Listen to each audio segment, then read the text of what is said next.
Boda started out as your typical lazy rich heir coasting through life, but beneath that handsome face, he actually had a heart of gold. He sponsored our school's poor beauty, Bai Ningbing, and right at the perfect moment. Saving his childhood friend from a thuggish punk who almost ruined her life, he even got the attention of her older sister. His high and mighty CEO sister-in-law actually started looking at him in a much better light after that.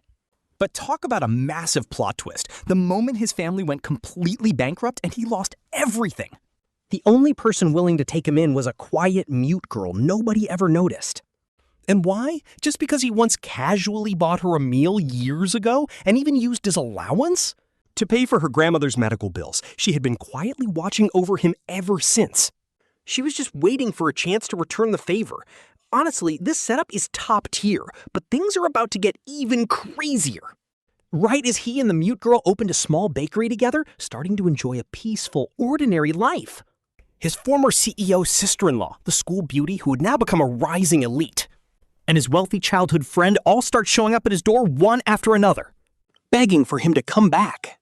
Now, let's jump back to that afternoon in the woods behind the school building. Boda was standing there quite amused, looking at the gorgeous classmate standing right in front of him. Her name was Bai Ningbing, the undisputed top-tier beauty of the entire school. She was also ranked first in their grade, a total genius destined for the country's top universities. But she was a literal ice queen, always wearing her faded school uniform and keeping entirely to herself, her face completely empty of any emotion. She was proud and distant, but today, this legendary ice queen looked like she was about to melt. That cold, flawless face of hers was pale, and she was biting her lips so hard there was barely any color left. With dark, heavy circles under her eyes, she just stood there stiffly, right in front of him. Looking like a guitar string stretched to its absolute breaking point, Boda stayed silent, waiting for her to speak first. He had no idea why this younger classmate was looking for him. But he could easily guess it was about money. After all, everyone at school knew his family was filthy rich. Calling out his name, Boda, her voice was hoarse and trembling slightly. Yet she still did her absolute best to stay composed. Boda just gave a casual hum, signaling for her to go on.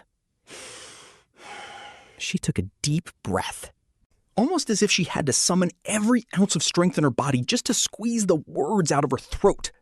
She blurted out that she needed money, 600,000 yuan, because her mother was terribly sick and needed immediate surgery. She stared at him, locking eyes. Her gaze was completely filled with despair and struggle. Boda just nodded, letting her know he understood. But then he said absolutely nothing else.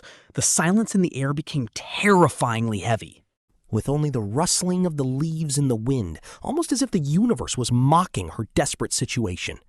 Her face grew paler by the second, and that tightly wound string inside her finally snapped. Whispering that she would give him anything, she slowly looked down. As her long eyelashes hid her raw emotions, her soft voice barely audible as she offered him her everything. Hearing this, Boda just smirked. Honestly, he found the whole thing kind of hilarious. He tilted his head, scanning her from head to toe with pure amusement. His eyes traveled from her hands, white-knuckled with anxiety, to her face, now flushing red with sheer humiliation. Slowly, he finally broke the silence, asking if she truly believed her body, or her so-called everything, was actually worth 600,000 yuan. Hearing that, she snapped her head up.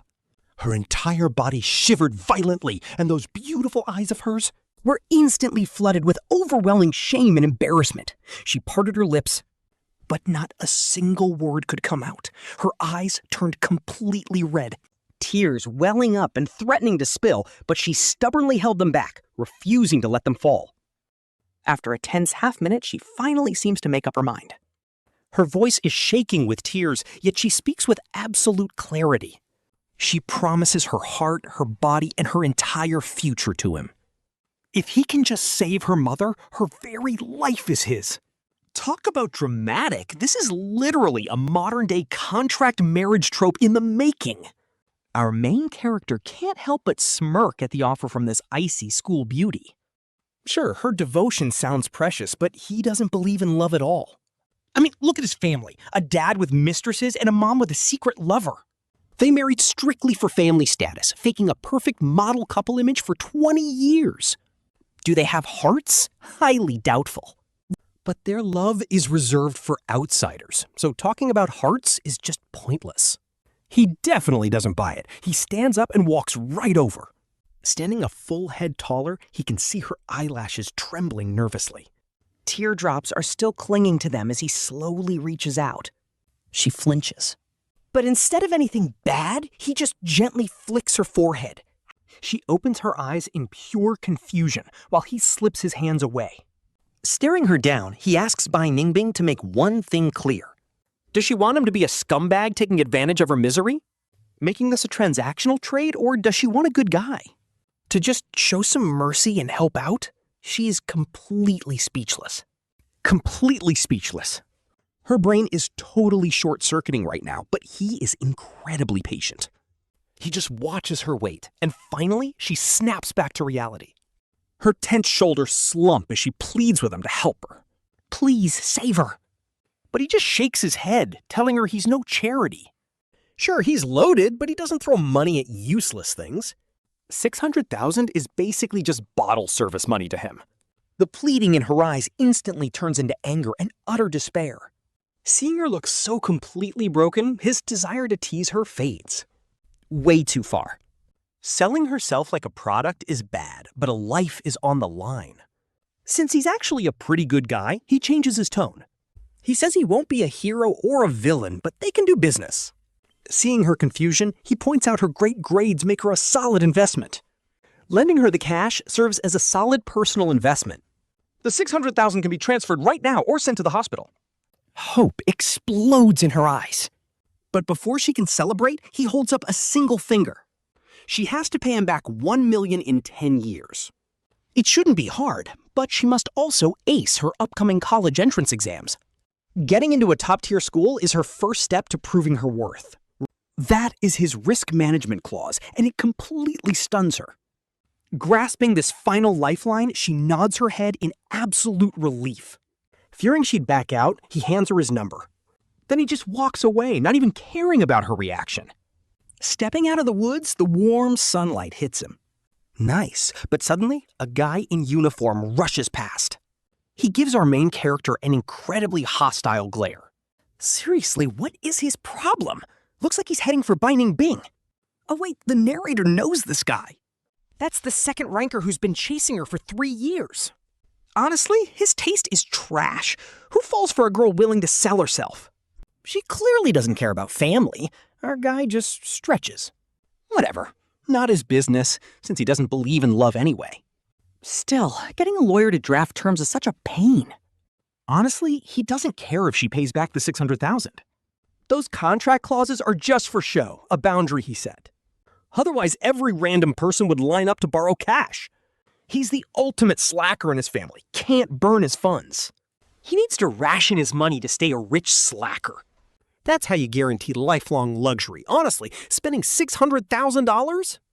Just for some good guy satisfaction. Plus, getting to witness the school beauty's desperate face up close makes it worth it. But doing this every day? Hard pass. After chatting with his lawyer, they set a time and place. He hangs up and forwards the contract to Bai Ningbing. With that sorted, he heads to his actual destination. A quiet club room down the hall. Let's see what's up. Peering through the glass, he sees the scene inside. His childhood friend Liu Ruxue is chatting intensely with some thug. Their families are incredibly close, with deep business ties. So naturally, they grew up practically attached at the hip.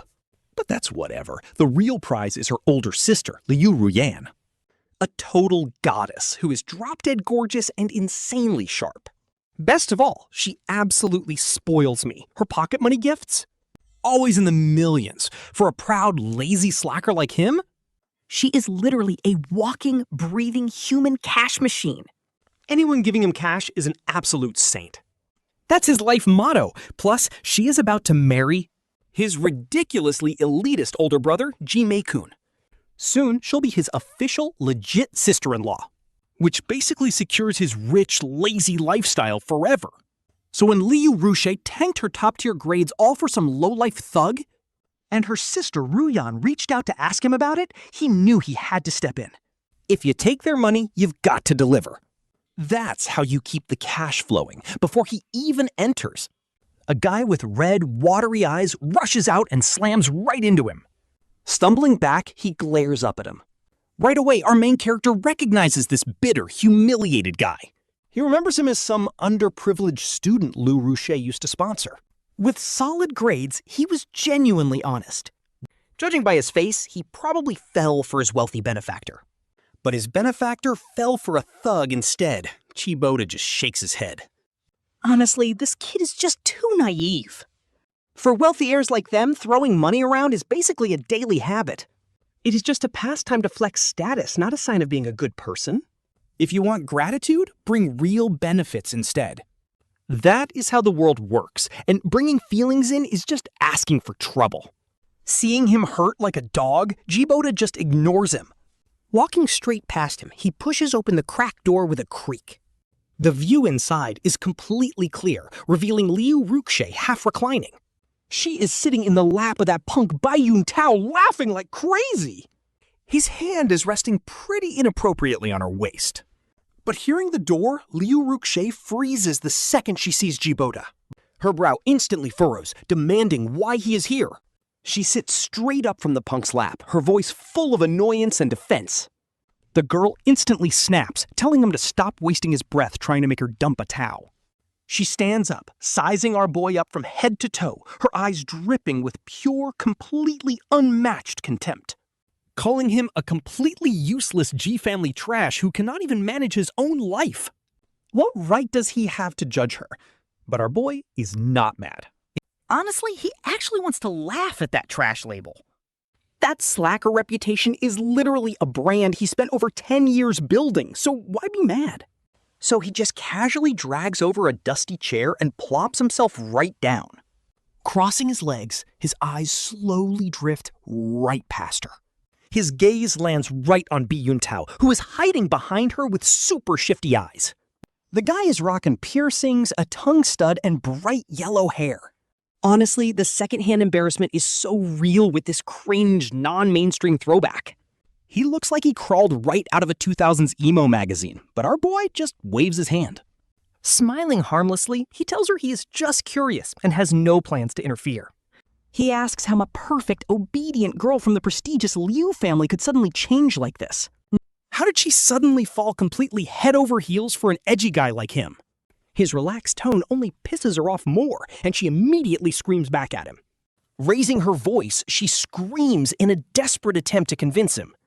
Or maybe she is just trying to convince herself that Atao is nothing like those fake rich heirs. She claims that he is completely real and lives his life entirely free.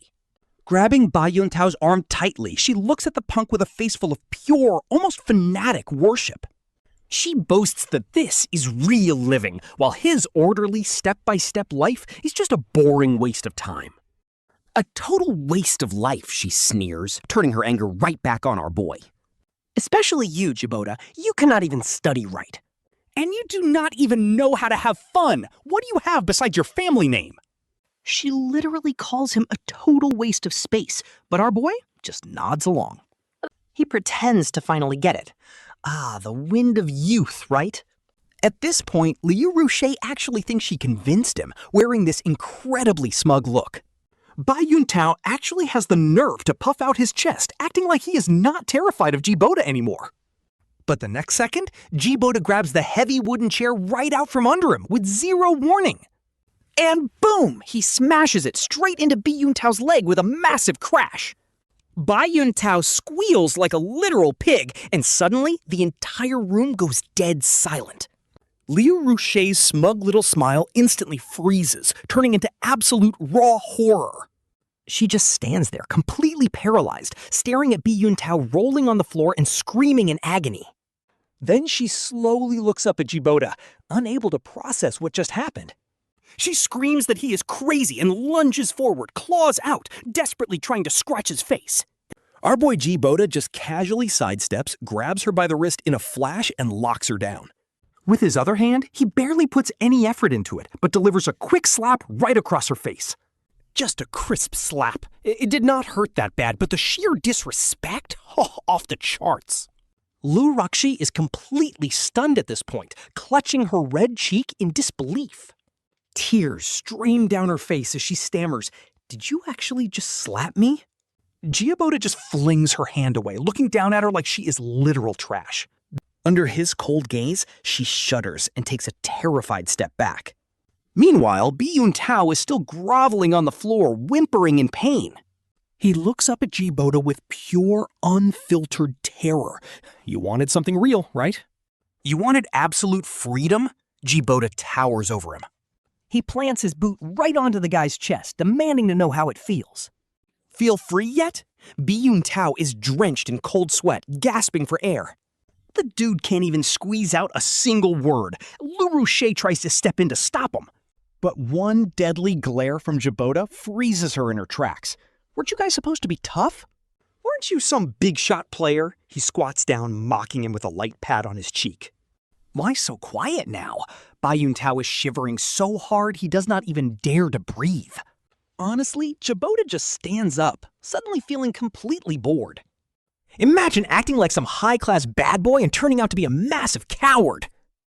He grabs the trembling Liu Ruxue and starts dragging the crippled Tao out like a dead dog. They are literally heading outside. She starts screaming for him to let her go.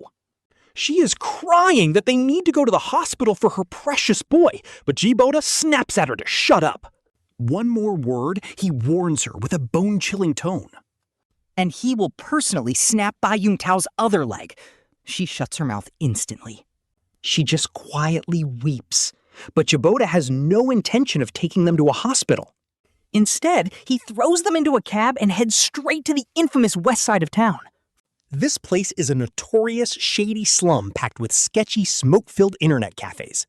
There are dirty tool halls, streetwalkers, and aggressive drunks stumbling around everywhere. He drags Liu Ruxue out of the cab, pinning her right against a disgusting alley wall. The overwhelming stench of stale urine and rotting trash hits them instantly. She starts dry heaving on the spot, but Boda does not give a single damn. He just points at some sketchy, dyed-hair punks fighting and pushing each other at the end of the street. Look, he tells her, is this that wild, free lifestyle you wanted so badly? Is this real enough? Is this your idea of freedom? Because if it is, he says, he can throw her over to them right now. They would love to show her exactly what real street life feels like. Liu Ruxue's face turns completely white, and she starts shaking like a leaf in winter. She clings onto his arm for dear life, crying so hard she can barely breathe. She begs him, admitting she was wrong, begging Boda to just take her home. But right then, our boy catches a familiar figure out of the corner of his eye. It is Tao. The guy is limping, trying to slip away through the other side of the alley while everyone is distracted. He is running faster than a rabbit, not even sparing a single glance at Liu Ruxue. Honestly, our boy does not even bother chasing him. Trash like that is not worth his time. Liu Ruxue obviously sees him running too, and the color completely drains from her face. Her very last shred of hope runs away right along with that pathetic back. It is totally shattered. No more tears. She stands there completely lifeless, like a hollow doll. Our boy shoves her back into the car, giving the driver the Liu family address. She does not say a single word the entire ride until they pull up to the gate. She gets out on her own, walking inside looking like a total zombie. Our boy does not even bother getting out, just telling the driver to head straight back home. That same night, his phone buzzes with a message from Liu Ruyan, a simple but heavy thank you. He sends back a casual meme, and just like that, the whole drama is over. Just as expected, the next 2 days are completely quiet at the Liu household. Nobody comes looking for trouble, though his mom does drop a few sneaky questions. Our boy shrugs it off, saying Liu Ruxue was acting out, so we taught her a lesson. His mom drops the subject, but warns him to stay within his bounds from now on. He knows exactly what happened. His future sister-in-law, Liu Ruyan, buried the whole incident. The plan is going perfectly, and his dream of living as a wealthy slacker is secure. But here is the thing, the very next day, his smile completely vanishes because Bai Tao is dead. Dead in a sudden car crash? Come on, there is no way it is that much of a coincidence. The guy gets taught a lesson and the next second he is taken out permanently? Our boy is no idiot, and he knows this has to be Liu Ruyan's doing. No shot it is an accident. This future sister-in-law of his is something else. Honestly, she is way more ruthless than we thought. This family is starting to terrify him. Everyone wears these perfect masks, coldly moving pieces on a giant chessboard of wealth. They eliminate any obstacle without hesitation. His elite older brother, Jimei-kun, is exactly like this. And his future sister-in-law, the fiercely capable Liu Ruyan, is no different. Even his parents are exactly the same, constantly playing up their model couple status for show. They are all ruthless. Our boy is the only real outsider in this house. Just a useless slacker who wants to coast through life. A cold shiver runs down his spine. He sits bolt upright in bed, realizing he has to get out of there. He needs to distance himself from these monsters immediately if he wants to stay alive. He makes the decision in one night, slipping out without telling a soul. The next morning, he grabs his pre-packed suitcase and heads downstairs. His mom is sitting in the living room, elegantly sipping her morning tea. She barely glances up, asking where he's going. Just finding a new place to crash, he says. Without another word, she lets it drop. Her focus goes right back to her financial magazine while his father remains missing. Probably spending the night at some mistress's place. Honestly, this mansion is colder than an icebox. Everyone runs in their own separate orbits, never interfering with each other. Unless their money or power is threatened. Dragging his heavy suitcase behind him, our boy leaves. He walks right out of that gorgeous, completely lifeless mansion without looking back. Fortunately, he already has a sweet penthouse waiting for him right in the city center. The place has been empty forever, but now it is finally coming in handy. His new apartment is massive and totally barren, especially the completely empty fridge. So our guy hops into his sports car and drives to the biggest supermarket nearby. He needs to fill this giant empty space with actual food and tons of junk. Maybe a shopping spree will drown out his weird restlessness while he pushes the cart. He weaves through the packed aisles, loading up on chips and sodas. Sweets, frozen pizzas, honestly, he is moving like an absolute supermarket sweeping robot.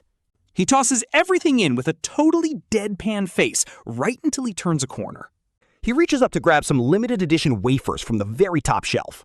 Suddenly, he freezes. Right there in the corner, a young girl is acting incredibly suspicious. She is desperately trying to hide a loaf of bread up her sleeve. She looks a couple of years younger than him. Petite, wearing a faded school uniform that is way too big. But she has this remarkably neat, tiny face and huge, startled eyes. She has sticky fingers. Our guy just leans against the shelf with his arms crossed, completely amused. She is struggling hard. Her sleeves are too tight and the bread is just too bulky to hide. Sweat beads on her forehead until she finally senses someone watching. She completely freezes, with slowly raising her head, their eyes lock in midair. He says absolutely nothing, just staring her down. 10 seconds pass as her face visibly flushes from pale to deep red. Then it drains back to white, those huge eyes filling with panic. The terror quickly turns into a massive, heavy wave of intense shame. Humiliation washes over her, making her hands shake violently as she holds the bread. With a soft thud, the bread drops, as if all her strength is completely drained. She slumps down, hanging her head like she wants to sink straight into the floor. Honestly, this scene is so painful to watch that our guy finally steps in. He bends down, picks up the bread, and tosses it into his cart. Then he casually starts grabbing all kinds of snacks from the nearby shelves. Chocolates and candies are swept into his cart in absolute heaps. His shopping cart is piled high like a mountain as he rolls it over. She stands completely frozen, waiting for her final judgment. He nudges her worn sneakers with his foot, asking if she is broke. Her shoulders shiver as she gives a tiny, barely visible nod.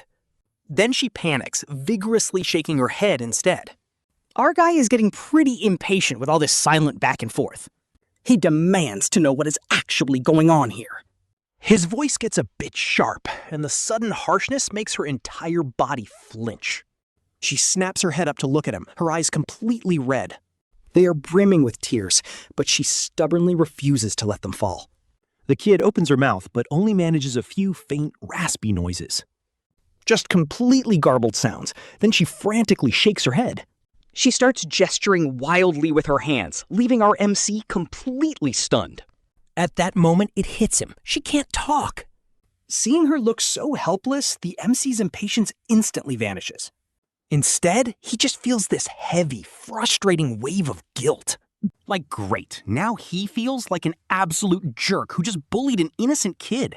Seriously, he's ready to slap himself. Without another word, he moves. He grabs a second shopping cart and starts loading it up with milk and cereal. Instant meals, canned goods, and packs of ramen.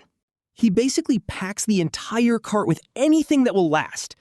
He pushes both overflowing carts and points her toward the checkout. Gesturing for her to follow, she just stands there, totally dazed. She looks at the mountain of food, then back at him. Honestly, she's too stunned to process it, and our MC is not about to explain himself. So he grabs her wrist and pulls her along. Her wrist feels freezing and incredibly thin, like it might snap if he squeezes too hard. After paying, he carries all the heavy bags. She follows behind him like a quiet shadow, holding a few of the lightest bags. He stuffs absolutely everything into the back of his car. His insanely flashy sports car is packed to the brim. He tells her to get in. She hesitates for a second before sliding into the passenger seat. When he asks for her address, she freezes, then points to her mouth. She shakes her head again, so he quickly unlocks his phone. He pulls up a map and hands it over. Her small fingers tap around before finally pinpointing a rundown neighborhood on the edge of town. A sketchy place he'd usually never visit, but he doesn't say a word. He just starts the engine. The drive there is dead silent. She keeps her head down, clutching her clothes in pure anxiety. She looks like a terrified little bird.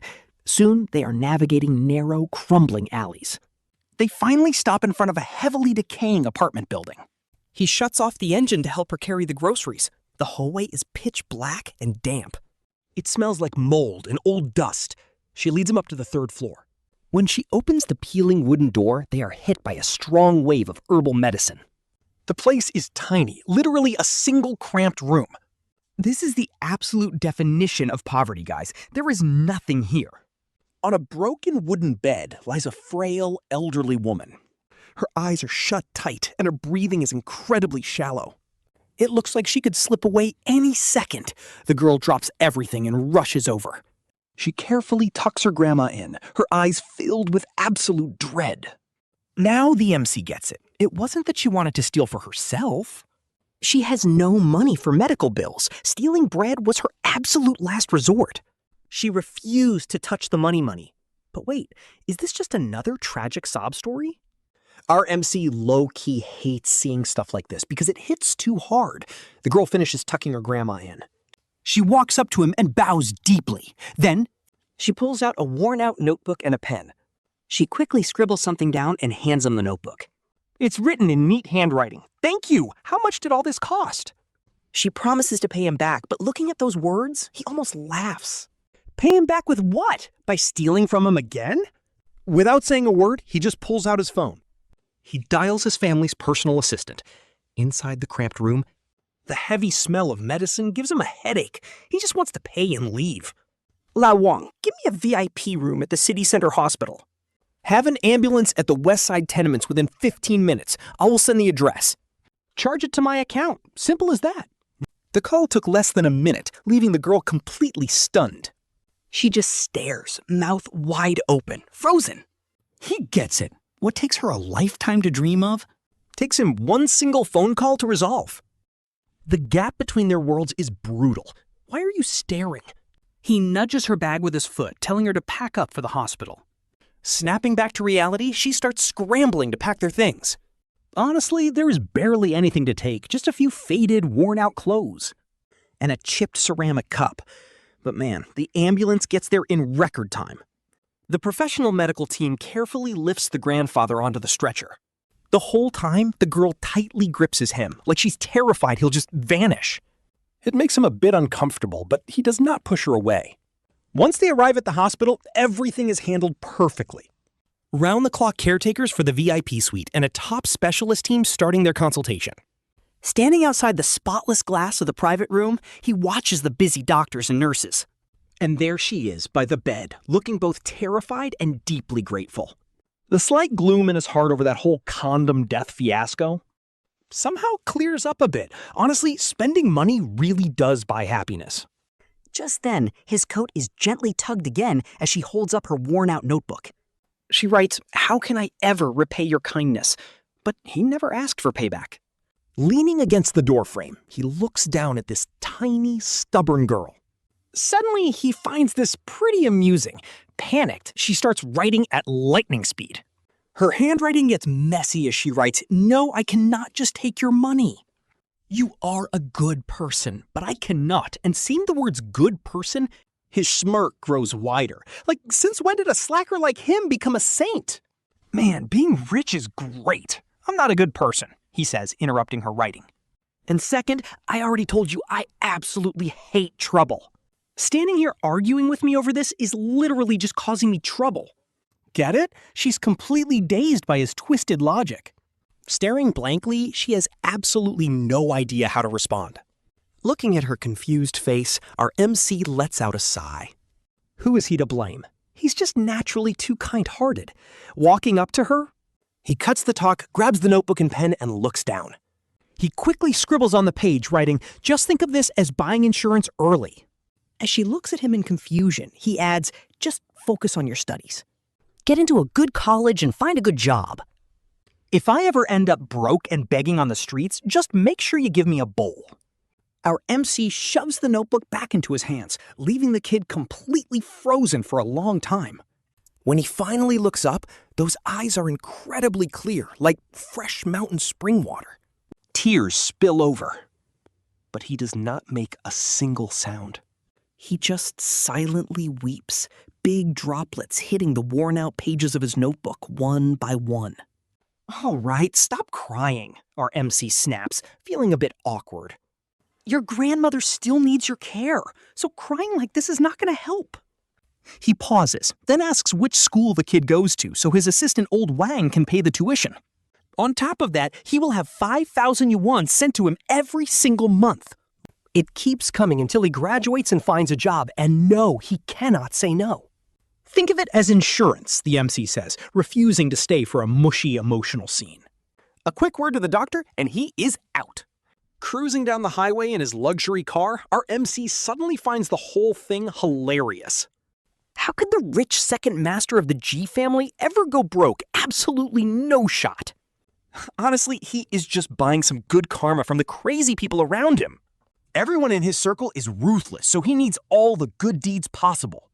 It is the only way a lazy playboy like him can live a long, wealthy life. And then 5 years pass, just 5 years. His apparently perfect elite brother, Ji Mei-kun, gets caught cheating right after his wedding. What a clown. When the massive scandal breaks, RMC is busy sunbathing on a private island. Honestly, receiving the call, he wants to laugh. Expected. His older brother has always been an incredibly weak and indecisive softie. Yet he always loved playing the role of the deeply devoted husband. Getting totally seduced by some side chick was just a matter of time. Our MC does not even bother flying back for this rich family drama. Typical elite problems, he thinks, until his credit cards start getting blocked. One by one, every single card is frozen, along with his real estate.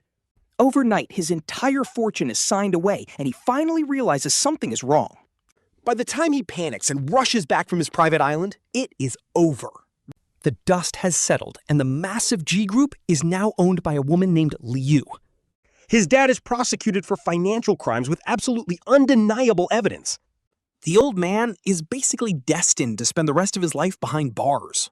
His brother, Ji Mei-kun, is kicked out with nothing, while the mistress vanishes. The brother is totally ruined, but why target our lazy MC? They did not spare him at all, wiping out 20 years of savings. Absolutely nothing left. Zero. Now he is standing outside his penthouse, blocked by 2 expressionless bodyguards in black suits. His mind is blank. Look, if his sister-in-law wanted revenge, that is totally fine. He would have had zero complaints if she just destroyed his brainless brother and the mistress. But putting his dad in prison and stripping the entire family company bare? That is wild. The more he thinks about it, the madder he gets. Is his brother Jime-kun literally brain dead? He had the nerve to cheat, but absolutely zero ability to stop his wife from retaliating. Why even play around then? He is completely dazed. Is he actually a side character in some female-led revenge webtoon? This is wild. After becoming the ultimate collateral damage, Boda gently opens his apartment door. And there she is. Liu Ruyan is sitting right in his living room, on his absolute favorite Italian sofa, wearing a silk nightgown. Talk about a power move. She elegantly swirls a wine glass, looking completely relaxed and in control. She is literally drinking his prized vintage wine.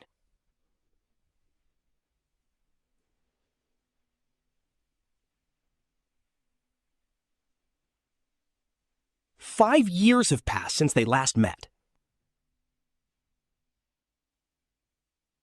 Honestly, she is colder and more stunning than ever, radiating absolute final boss energy. The tension is insane. She looks up and spots him. She sets down her glass and gives him a warm smile, as if they were still family and she was still his gentle sister-in-law. She welcomes him back, but Boda just stays quiet. He just glares at her, and she slowly stands up. Walking barefoot across the soft carpet, she gets close and tells him not to glare. She claims she did not want this either, reaching out to touch his face. Boda dodges her touch, but she does not even get annoyed. She pulls her hand back and calmly says his brother was just too stupid. She gave him a chance, but he completely threw it away. Boda lets out a cold laugh, asking if that is her excuse. Is that why she destroyed his entire family? No, she shakes her head. Looking amused, she admits she always found him way more interesting than his brother. But back then, she needed the G family heir, not a useless slacker. She pauses, her voice dripping with pure temptation. But things are different now. His brother was the one who betrayed her. Her revenge is totally justified, and she does not need a husband anymore. She steps closer, her heavy, aggressive perfume completely filling his senses. She asks Boda if he wants to stay and keep her company. She offers to take care of him like old times, making Boda laugh.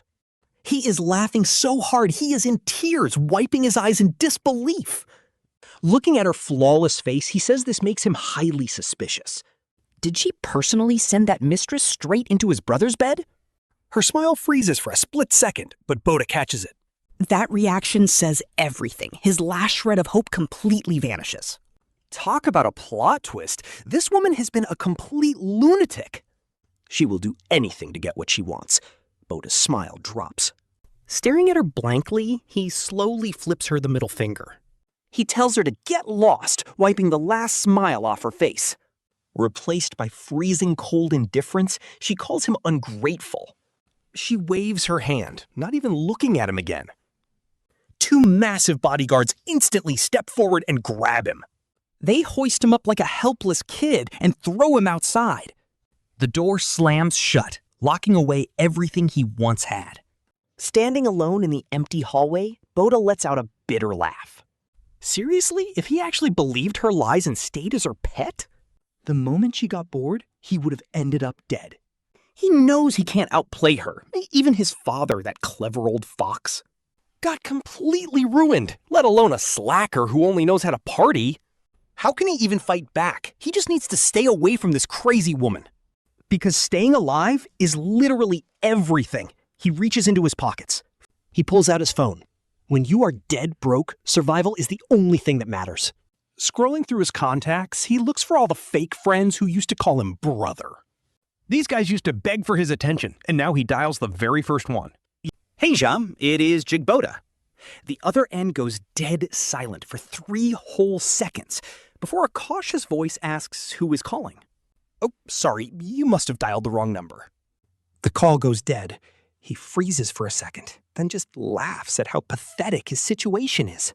He tries the second contact, but the exact same thing happens. The third and fourth numbers are either wrong or they just straight up ignore his calls. This is actually crazy. These people are so fake.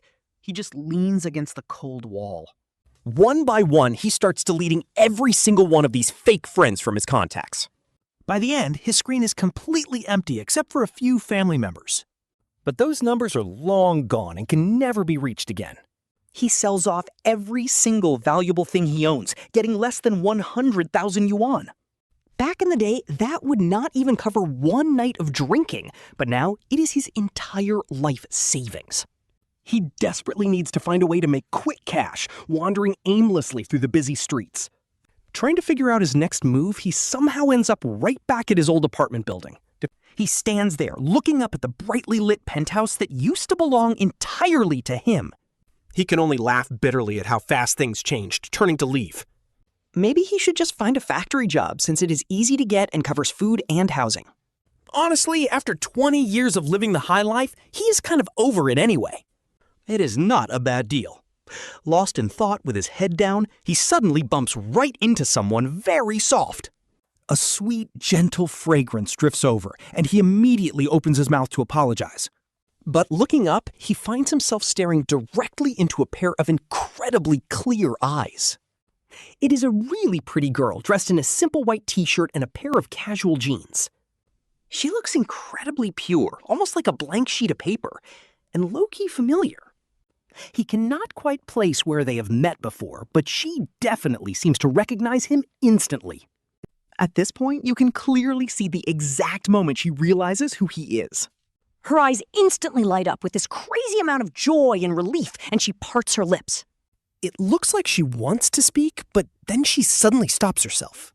Instead, she just frantically scrambles to pull her phone right out of her pocket. She starts typing incredibly fast, the bright glow of the screen lighting up her slightly nervous face. He frowns, and a long-forgotten memory deep inside his mind starts to stir. This silent way of talking seems to gently trigger something he forgot long ago. She shows him the screen, asking if he still remembers her as Mr. G. Honestly, nobody calls him that anymore.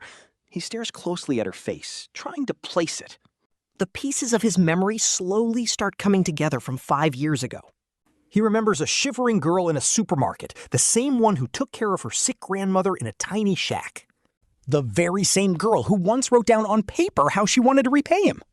"It is you," he says, finally realizing who she is with pure shock. Her eyes light up with pure excitement as she nods her head as hard as she can.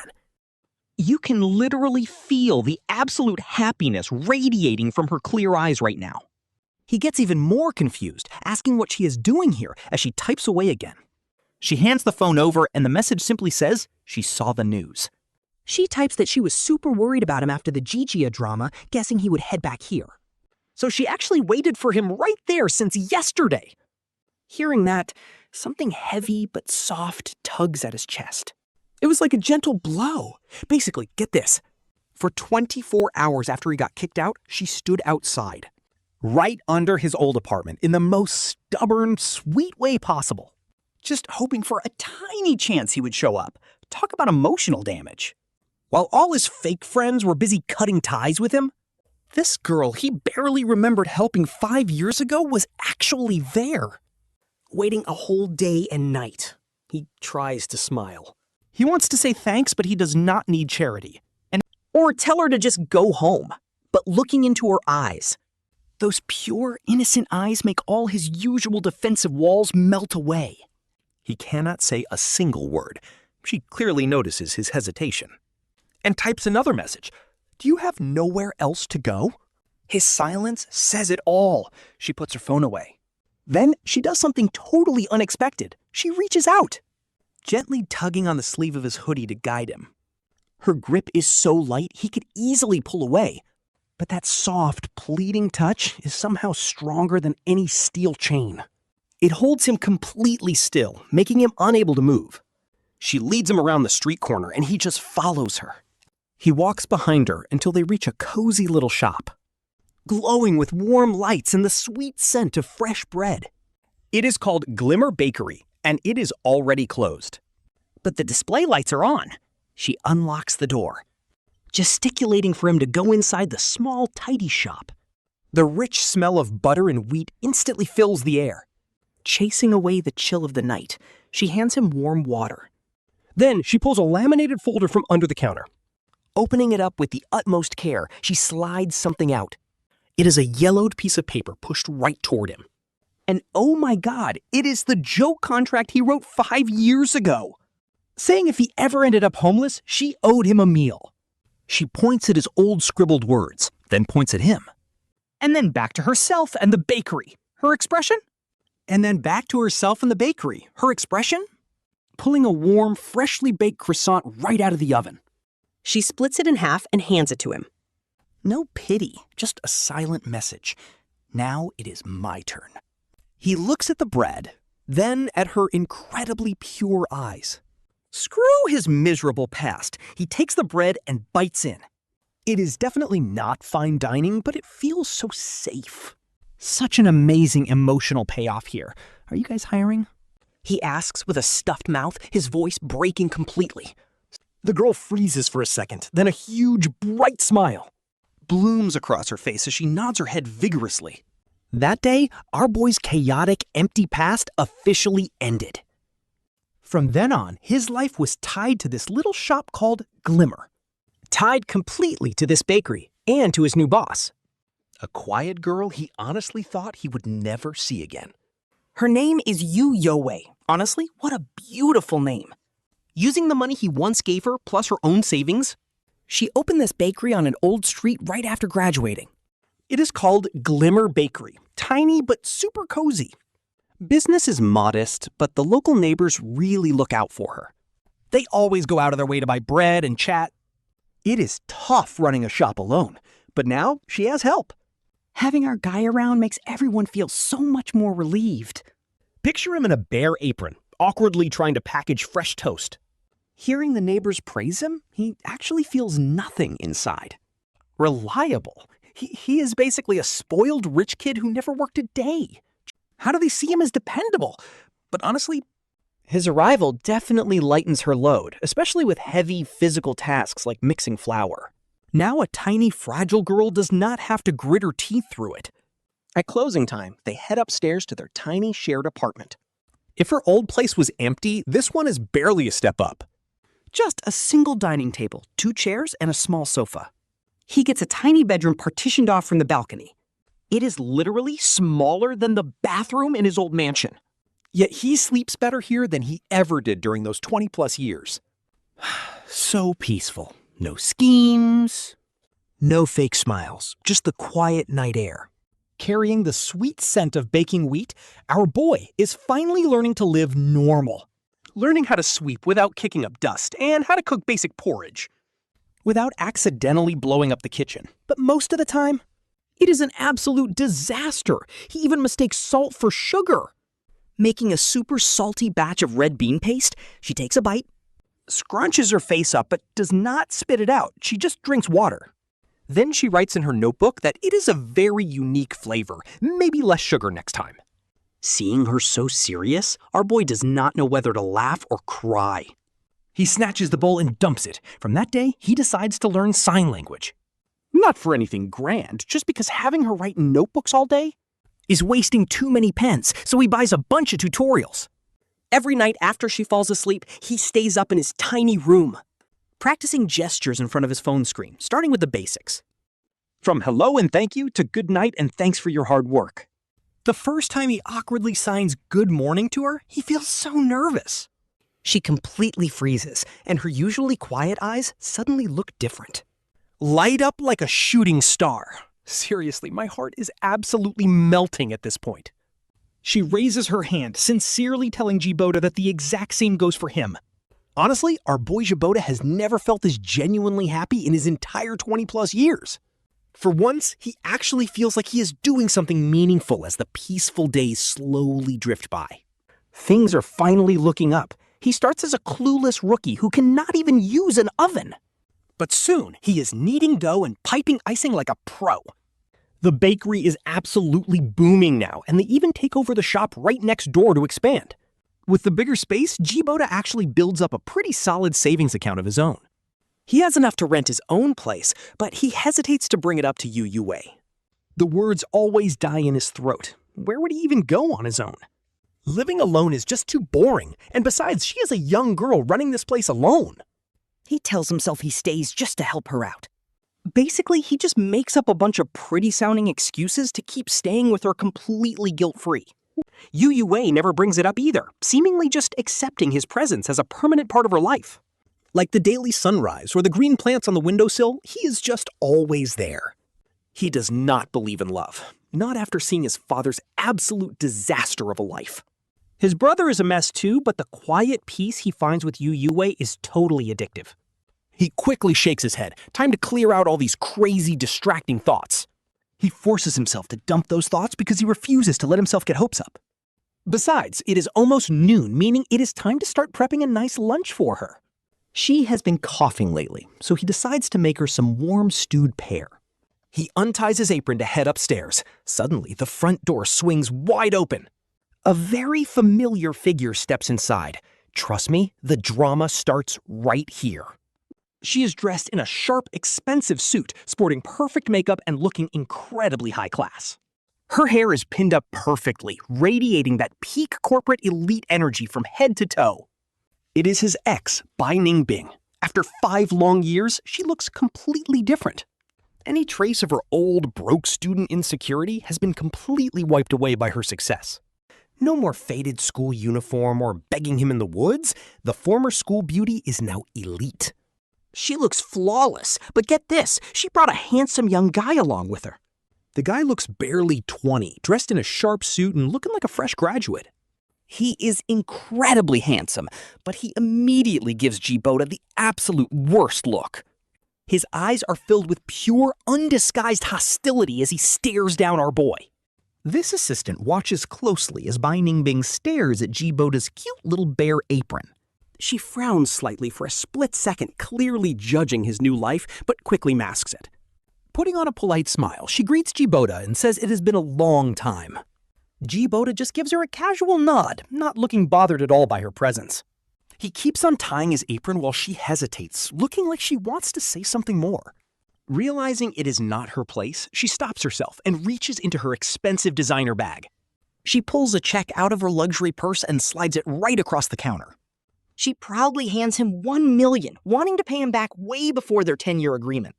Now that she is incredibly wealthy, she just wants to settle the score early. Boda glances at the massive number, casually pockets it, and simply says, thanks. It is his money anyway, even though he never actually expected to see a single dime again. His cold, direct response completely catches her off guard, ruining the big speech she rehearsed. The words die right in her throat as a look of sheer confusion flashes across her face. She probably expected him to reject it, or at least look shocked by the massive amount. Boda doesn't feel any gratitude or pity. Meanwhile, the assistant behind her? Seeing Boda take the cash so easily, the assistant's eyes overflow with contempt. He has this smug look, but Bai Ningbing quickly hides her expression. Her eyes scan his tiny bakery before finally locking onto Boda's face. It's that classic condescending pity our boy knows too well. Boda, she sighs. I heard about your family.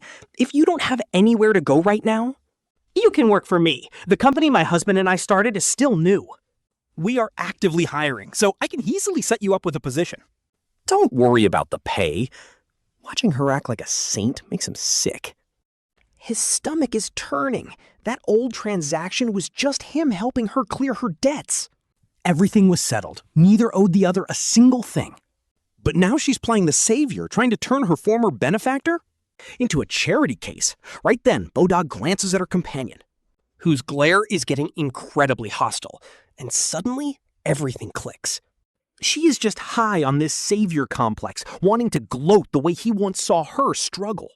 She wants to enjoy his downfall, but she is way more fake about it, draping her petty gloating in a cloak of fake kindness, but too bad.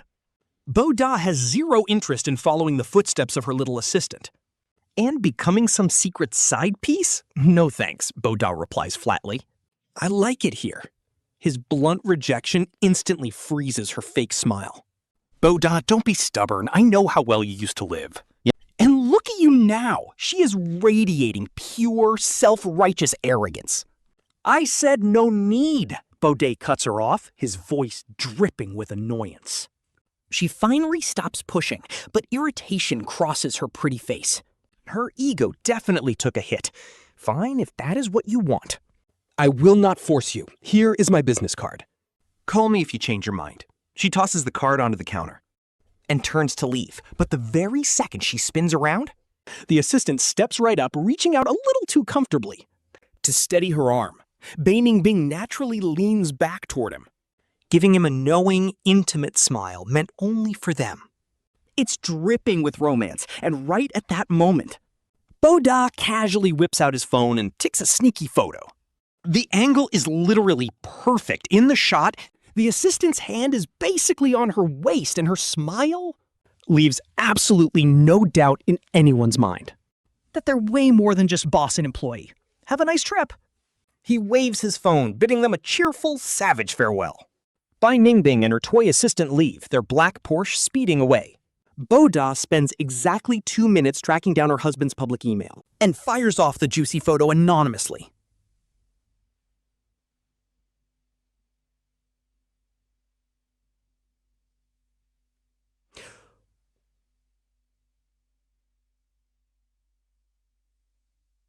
With that completed, he deletes all evidence. Oh man, the instant relief feels amazing. Play side chick all you want, but glare at Boda? Big mistake. Now they have some drama to deal with. He heads upstairs to cook. He shares a quiet, peaceful lunch with Yu Youwei, completely at ease. Our boy Boda leans against the counter, thinking about this unexpected jackpot. 1 million. How should he spend it? The cash feels incredibly real. Those printed numbers look like a dream. Honestly, how long has it been since he saw this much cash? At least their days of living paycheck to paycheck are finally over. Plus, he can finally buy that new equipment Yu Youwei has been begging for. It makes him so happy. He never realized how life-changing 1 million could be, but right at that moment, the door chime rings and a soft, fragile voice cuts in. He turns around, boom! It is Liu Ruxue. Okay, brace yourselves because this girl is wild. Seriously, what is up with all these familiar faces today? She is wearing a pure white dress. With her long hair, she looks the picture of innocence. Like a fragile little flower, naive to the world. But if our boy remembers correctly, her incredibly unlucky former husband? That poor student who jumped from a building has not even been dead for 2 years. Boda just leans back, completely expressionless. She bites her lip, her eyes instantly welling up with tears. Her ultimate weapon. She whispers that she wanted to see him. Boda almost laughs out loud. What kind of soap opera is this? She freezes. Then, right on cue, her eyes turn red, as if she is deeply wronged. Boda, she whimpers, I know I was stupid and did so many things to hurt you. I always thought I wanted a wild, passionate romance. But now I finally realize that all I ever truly wanted was just a stable home. She looks up, locking her watery puppy dog eyes straight onto him. Filled with fake regret, she begs to start over. I know you are struggling right now, she says, and my sister went too far. But do not worry, I can support you. The classic prodigal daughter routine. Honestly, who does she think she is fooling here? Boda holds back a massive urge to roll his eyes. When did they ever even start? His mind drifts back to a few years ago, to her grand wedding with that poor student. It was a massive, emotional event. She cried, calling that boy her entire light. Boda just stood in the crowd, looking at that poor, naive kid who was crying tears of joy. And honestly, our boy only had one thought. This guy is absolutely cooked. And sure enough, less than 2 years into the marriage, Liu Ruxue got bored. She just loved the drama. She loved playing the tragic rebel who gets to fight against the entire world just to feel special. But once the honeymoon phase faded into boring reality, she checked out instantly. And then, right on cue, a textbook manipulator entered the picture. What followed was a total soap opera cliché. An affair got exposed, leading to endless screaming matches. Except her poor husband wasn't a total pushover. He actually had solid proof of her cheating. He wanted to fight back and get justice. But then, out of nowhere, he jumped to his death. There is no way that was a coincidence. It has to be the work of his greedy sister-in-law, Liu Ruyan. He hates her. She is a massive hypocrite. I mean, when his brother cheated, she literally ignored it. That guy destroying the entire G family was just a classic hard-hitting revenge plot because his sister was cheated on. So he stepped in to clean up every single loose end. Honestly, that is some fiercely protective brother energy. Let's be real, though. This guy was never some hero of justice. He just needed a solid excuse. A perfect reason that would let him tear down everything and take it all without feeling guilty. And our main character's brother cheating? Yeah, that was the exact trigger he was waiting for, nothing more. Shaking off these thoughts, our boy looks right at the woman standing in front of him. It's Liu Ruxue, still acting out some tragic, loving wife drama while our main character's smirk just keeps growing. He straight up asks her if she really thinks every single man on Earth is an absolute idiot. Her face completely freezes as he casually mentions that her husband's funeral was certainly a grand affair. He says it so slowly and relaxed, adding that he even saw the whole thing on the news. How she sobbed so dramatically that it could literally bring tears to anyone's eyes. As her face starts losing color, our guy drops the hammer with a massive plot twist. He wonders aloud what would have happened if he hadn't been standing outside that hotel entrance that night. Spotting someone looking exactly like her, arm in arm with a pretty boy, heading straight up the elevator. Her face turns ghost white instantly, but get this, he is still not done with her. He plays dumb, pretending to suddenly recall that the pretty boy didn't even survive that long anyway. He acts completely shocked, reminding her how she conveniently discovered the truth right after. That the kid allegedly drove her husband to jump before leaping to his own death too. He takes a step forward, looking her dead in the eye, and asks if she ever gets tired. Staring right into her shaking eyes, he asks if wearing that fake mask every single day feels disgusting. He backs her up completely until she stumbles backward and slams right into the wooden doorframe. Shaking like a leaf, she tries to stutter out that he's lying, but it's totally useless. Talk about acting tough while dying inside. Her voice is so weak it is practically a whisper.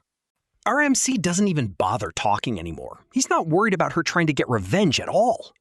A villainess who is this obsessed with playing the innocent, perfect victim? She would never allow herself to lose control and retaliate out of pure anger. Her fake persona is literally more important than her life. She's been wearing that mask way too long. It's practically glued to her face now. He cold-heartedly spits out a single word. Scram. She runs off like she just got a death row pardon, stumbling all over the place. She looks absolutely pathetic, running away. Now, you might wonder how our main character knows all this. Well, back when he was just a lazy noble heir enjoying the rich lifestyle, he had a lot of free time. His absolute favorite hobby was digging up all the dirty laundry and drama in high society. Watching these fancy, high-class elites do the absolute dirtiest things behind closed doors was his entertainment. Honestly, it gave him a major ego boost seeing how trashy these people actually were. It made him realize that being a lazy, useless slacker wasn't even something to feel guilty about. I mean, staying a decent person among literal monsters, that is a massive achievement on its own. With her gone, the shop is finally quiet again. He lets out a massive sigh of relief. It literally feels like washing away 5 years of pent-up stress and bad luck in one go. Just then, soft footsteps echo from the stairs. Yu Youwei is heading down. She is carrying a bowl of freshly made sweet soup and gently hands it over to him. She grabs her notebook and writes down a quick question, asking if that woman was his friend. He just shakes his head, saying, "Not really, they just happen to run in the same circles." She writes again, noticing he looks upset. He looks into her incredibly clear, innocent eyes. There is no pity in there, just pure, genuine concern for his well-being. He takes the warm bowl, feeling the gentle heat spread through his hands. What a wholesome moment. It warms her straight to her heart, so she just shakes her head. She puts down her bowl, using slightly clumsy sign language to tell him she is fine. He understands her completely, his face instantly lighting up with the sweetest smile ever. He raises his hands to carefully sign back that he is glad, while warm sunlight pours through the window. It bathes both of them in a gentle glow, filling the room with cozy warmth. The air is thick with the familiar, comforting scent of sweet cream and wheat as she sips her soup. It tastes amazing. From that day on, she completely stops caring about her toxic past life. She cuts ties with everyone from her old circle, wanting nothing more than to build a life with Yu Youwei. Just running this quiet little bakery together is enough every single morning at 5. She wakes up half an hour before him to prepare the first batch of dough for fermentation. By the time he walks downstairs looking relaxed, the kitchen is already filled with that rich bread aroma. With the hot water ready to go, the very first thing he does is sign a sweet good morning. Then he smoothly ties on his apron, getting straight to work preparing the day's special desserts. They barely need to speak, but their silent chemistry is honestly next level. He handles the delicate frosting and decorating, while she takes care of the heavy lifting and the register. Whenever things get super hectic and he starts sweating from stress, she will quietly turn down the AC to keep him cool. Or she will just hand him a refreshing glass of ice water. When he reaches out to take it, his cool, soft fingers occasionally brush against her hand, giving her the most wholesome butterflies. She begins paying close attention to all his little habits, and they stop avoiding the deeper, sensitive topics. He is no longer walking on eggshells trying to guess her mind, making their days feel incredibly fulfilling. They run the shop together by day, and during the quiet nights, he teaches her advanced baking techniques. In return, she teaches him funny modern sign language slang that she looked up online, making him laugh so hard he literally doubles over. Honestly, seeing his silent smile is more beautiful than hearing any voice in the entire world. Her signing gets so incredibly smooth that they can spend an entire evening conversing without ever touching a pen and paper. They do not even need to speak to have deep conversations. Today, their regular customer stops by once again. She signs to him, and he explains it is for the man's granddaughter. Then Yu Youwei signs back, asking if she actually believes that, joking it is probably for his wife. They share a knowing look and laugh. This deep, unspoken connection makes her feel completely safe. And this is the moment she starts seriously considering a major life step. She wants to marry him. She has never really believed in romance, but she is starting to believe in this. Some people are just destined to be together, and she simply wants to keep holding on to this quiet, perfect happiness with him forever. She wants the whole world to know that this incredibly precious man is officially hers. She wants the legal right to stand by him and take care of him if he ever gets sick. She wants to be there when they're both gray and old. Fast forward 3 months later. She finally makes her move. Actually, scratch that. She goes all out and proposes. It is his birthday, and she secretly prepares everything behind his back. She sets up a beautiful little surprise in the shop, waiting for him to come downstairs that night. The entire bakery is glowing with warm candlelight, and she has even repurposed all their empty cardboard cake boxes into cute little custom lampshades, letting the warm, gentle light filter beautifully through the colorful patterns of the wrapping paper. He stands completely frozen at the bottom of the stairs, covering his mouth in pure shock. She walks right up to him and drops down on one knee. She pulls out a diamond ring. It is definitely not some insanely overpriced luxury piece. But it is the absolute best and most beautiful one she could afford from the local jewelry shop. Looking at Yu Youwei, she admits she does not know how to make fancy romantic speeches. She does not believe in empty, eternal promises, but she simply wants to spend her life with him. He looks at her and asks if she is down to run this little shop together until they are both too old to walk. She bursts into tears, heavy emotional drops falling like broken pearls, one by one hitting the ground. She nods eagerly and reaches out her hand, letting him slip the ring onto her finger. Honestly, her hand is so thin that the ring actually fits a bit too loose. But she immediately clenches her fist so it will not slide off, and he pulls her into a warm hug. Breathing in the faint, sweet scent of her hair, a sudden realization suddenly hits him hard. His entire 20-plus years of life before this were just preparation to finally meet her. Their wedding is kept super simple and sweet, with no massive over-the-top venue. They only invite close neighbors and the few classmates they're still on good terms with. Just real friends, and none of those fake ones. The snobby rich heirs who used to avoid him like the plague are definitely not on the guest list. As for his mom, ever since she married her lover Guangsu, things went totally silent. She never reached out to him again, and he honestly did not see any point in contacting her either. Some connections are just meant to fade, and there is no point forcing them. So he does not invite her, completely skipping out on those fake, face-saving family appearances. All he wants is to give Yu Youwei a beautiful, dignified wedding. The day before the big event, he heads to a local barber to clean up and buys himself a sharp, decent suit. They went to pick out Yu Youwei's wedding dress together, and when she tried it on, she was literally glowing. Watching her stand in front of the mirror from outside the fitting room, he feels like he is dreaming. This absolute angel of a girl, beautiful beyond words, is actually about to become his wife. On the wedding day, everything goes flawlessly, and Yu Youwei's grandmother is looking much healthier. She even attends in a wheelchair, holding Boda's hand tightly with a warm smile. In a soft, gentle voice, she thanks him for taking such good care of her little girl. He gets a bit shy, thinking she is actually the one who takes care of him. When it is time to exchange rings, Yu Youwei's hand starts shaking from pure nerves. He gently holds her hand, whispering softly in her ear to reassure her not to be nervous. Telling her it is just a simple formality makes her burst into a sweet laugh. All her tension melts away, and the officiant turns to ask Boda the big question, asking if he is willing to take Miss Yu Youwei as his wife through rich or poor. In sickness and in health, to always love, respect, and protect her with his life.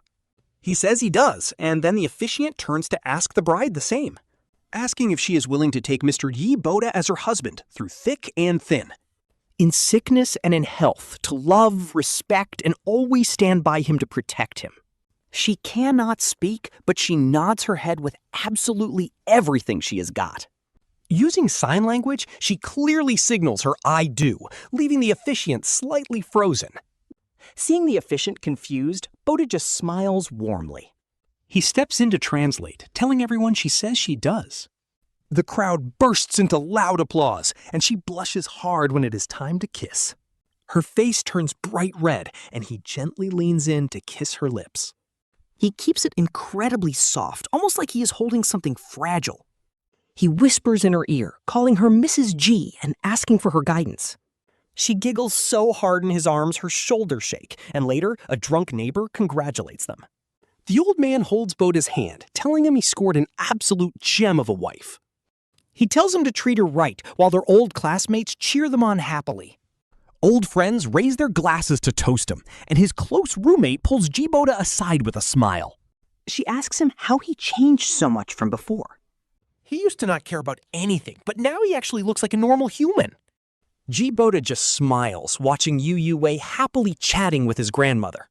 Having someone to care about changes everything. And the wedding ends. They head back to their upstairs apartment, finding everything exactly as they left it. Except now, the living room is overflowing with wedding gifts and fresh flowers. Yu Youwei changes out of her wedding dress and into comfy, everyday clothes. She cooks him a late-night snack while he stands at the doorway just watching her. A wave of pure satisfaction hits him. This is the exact life he wanted. Just a simple, quiet life for two, and she soon walks over with the food. Noticing his spaced-out look, she waves a hand in front of his face to snap him out of it. He admits he was just thinking about her, making her instantly blush red. She playfully swats him before grabbing her notebook to write a quick message. She writes that they are finally married, asking if he has any regrets. He shakes his head no, and she quickly writes that she has zero regrets either. Still, she notes that everything feels too perfect, almost like a beautiful dream. He gently pinches her cheek to test it, earning a silent, playful glare. Then she writes down that this is definitely not a dream. Life after the wedding is even more peaceful than he imagined, waking up together every morning. They prep the shop together, with Yu Youwei handling all the baking. He packs orders and greets customers, and they share a quiet lunch at noon. While she takes her afternoon nap, he reads or scrolls his phone. They reopen for the evening, closing up later to enjoy dinner together. They occasionally go out for walks, living a simple life that almost feels boring. Honestly, this wholesome slice of life romance is hitting so different, and watching her work just makes him melt. He constantly catches himself thinking how gorgeous she is, especially when she tries new recipes. She always makes him her very first taste tester, looking up with eager, expectant eyes. His dramatic thumbs up always makes her eyes crinkle into happy little crescents. They rarely ever argue, and any minor disagreement gets resolved almost instantly. Her gentle personality rubs off on him, softening his rough edges completely. On slow business days, they close up early to get some fresh air. They stroll through a nearby park because she absolutely loves feeding the pigeons. She always brings a bag of breadcrumbs, and the local birds actually recognize her. The birds flutter their wings and rush over the second she squats down. She carefully scatters the crumbs, immediately getting surrounded by a flock. They show zero fear while Boda watches from a park bench. Watching her gentle interactions warms his entire soul. Sometimes local kids wander over, staring in complete awe. She gladly shares her breadcrumbs, showing them how to feed the birds. She cannot speak, but her gentle hand gestures communicate everything beautifully. The kids absolutely adore her, and then, boom, 6 months later, Yu Youwei gets pregnant. Holding the positive test report, she jumps around like an excited child. Her face literally glows as she excitedly signs that they are going to have a baby. He takes the medical report from her, staring blankly at the numbers on the page. His heart is suddenly a chaotic mix of pure excitement and absolute panic. On top of that, he is low-key panicking because he is about to become a father. Boda wonders if a guy like him can even be a good dad, but Yu Youwei senses his anxiety. She walks over, hugs him tight, and signs for him not to be afraid. "We will learn together," she promises. Yu Youwei ends up dealing with a really rough pregnancy, constantly feeling sick and exhausted. Boda takes over all the heavy lifting at the bakery, so she can just focus on resting. Honestly, the hormonal shifts make her super emotional at times. She would burst into tears out of nowhere, leaving him completely clueless on how to comfort her. All he can do is sit close, hand her tissues, and listen as she signs an apology. She weeps while signing that she does not even know why she is crying. Gently patting her back, he reassures her that it is okay to just let it all out. By the 3rd trimester, her baby bump is huge. Since moving around is so hard for her, he dedicates every single second to taking care of her. He is terrified of anything going wrong, and then, late one night, she suddenly gets sharp pains. He panics. He rushes her to the hospital, and those hours spent waiting outside the delivery room are pure torture. It is easily the longest and most terrifying night of his entire life, but finally, the nurse walks out cradling a tiny baby and congratulates him on having a beautiful daughter. Both mother and baby are perfectly healthy, and he gently takes the newborn into his arms. Staring down at that tiny face, he completely breaks down in tears, realizing this is his daughter. His and Yu Youwei's baby girl, while she rests peacefully in her hospital bed. Weak but incredibly happy, she slowly signs that the baby looks just like him, which he jokingly denies. He insists she looks like her mom. They name her Ji Xiaoguang.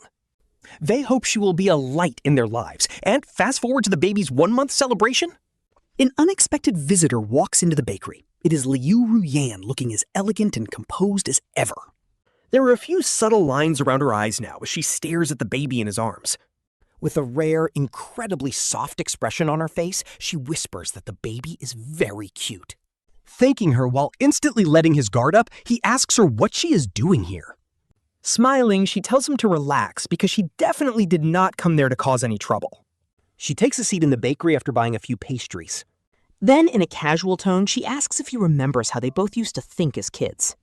She brings up how they believed love was just a myth made up by bored, desperate people.